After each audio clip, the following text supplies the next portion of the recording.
In the Bible, Matthew writes, after Jesus was born in Bethlehem in Judea, during the time of King Herod, wise men or magi came from the east into Jerusalem, and they asked, "Where is the one who was born King of the Jews?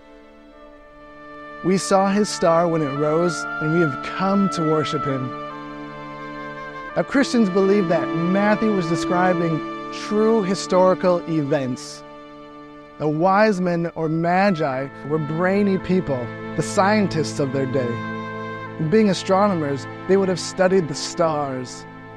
They came from the east, most likely ancient Persia, which is modern-day Iran or Iraq, over 1,000 miles away.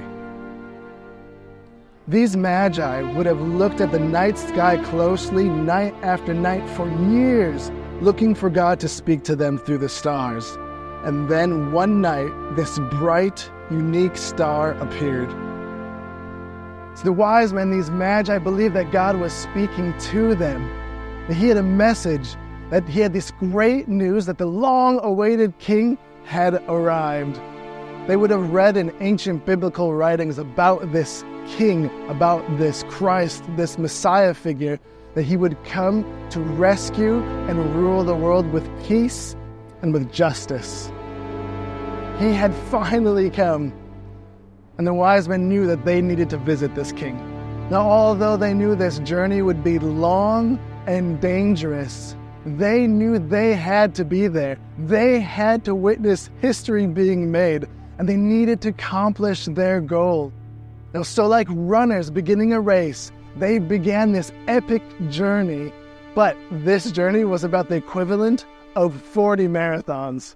Could you imagine that?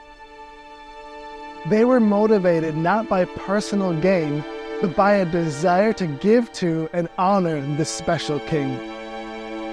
After months or even years of traveling, not by plane or by Uber, but via camelback over rough terrain, the wise men had finally reached their destination. They crossed the finish line.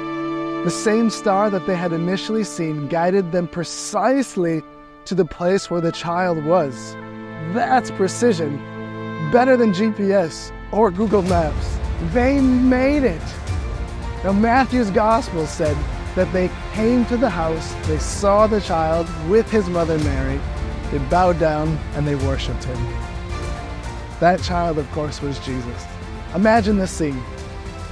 These wealthy, powerful professors in their expensive clothes, kneeling and bowing down and worshiping this little boy. I mean, it might seem strange, but they would have known that this was a special gift from God the Father to the world. Upon seeing the child, they would have instantly known that the journey was worth it.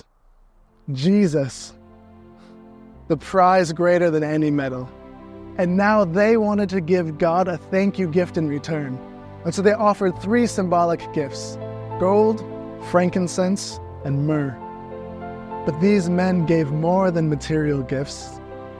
They gave him their hearts, their worship, and their love.